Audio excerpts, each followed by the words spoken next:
Hi dear viewers and subscribers. Welcome back to our GRS Edutainment channel. మన ఛానల్ని ఎంతగానో ఆదరిస్తున్న మీ అందరికీ కూడా హృదయపూర్వక ధన్యవాదాలు తెలియజేస్తున్నాను.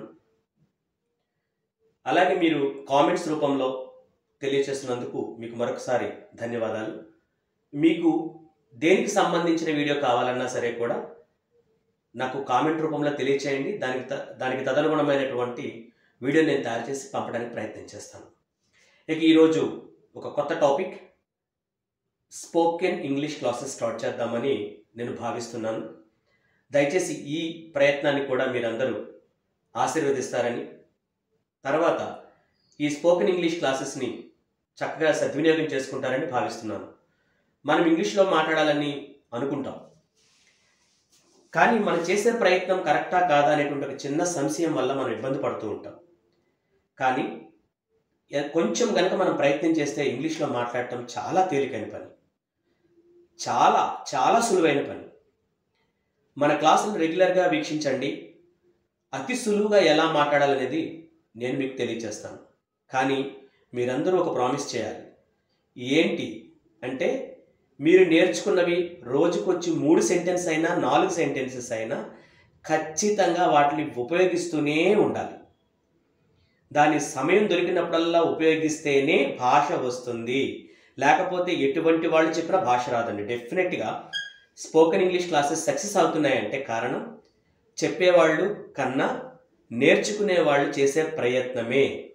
కాబట్టి మీరు 2 వాక్యాలు నేర్చుకోండి, 3 వాక్యాలు నేర్చుకోండి, లేదా 10 వాక్యాలు నేర్చుకోండి. నేర్చుకున్న వాటిని ఎక్కడ, ఎప్పుడు, ఎలా వాడాలి అనేదాన్ని అవకాశం వచ్చినప్పుడల్లా వాడాలి. అలా వాడితేనే మనకి లాంగ్వేజ్ అనేది వస్తుంది. లేకపోతే మనకి రాదు. మన బ్రెయిన్లో కూడా చాలా పదాలు ఉంటాయి, కానీ వాటిని ఎలా ఉపయోగించాలో తెలియకపోవటం వల్ల మనం నష్టపోతూ ఉన్నాం. సరే, ఈరోజు ప్రారంభ వీడియోగా ఇంట్రడ్యూస్ యువర్ సెల్ఫ్ అని నేను మీ ముందు ఉంచాలనుకుంటున్నాను. దీన్ని ఎంతమంది ప్రయత్నం చేసి తర్వాతి క్లాస్కి సిద్ధమవుతారో చూద్దాం. ఓకేనండి? నన్ను నేను ఇంట్రడ్యూస్ చేయాలనుకోండి. Hi, my name is Harikrishna. I am a teacher. I am from Chebrol.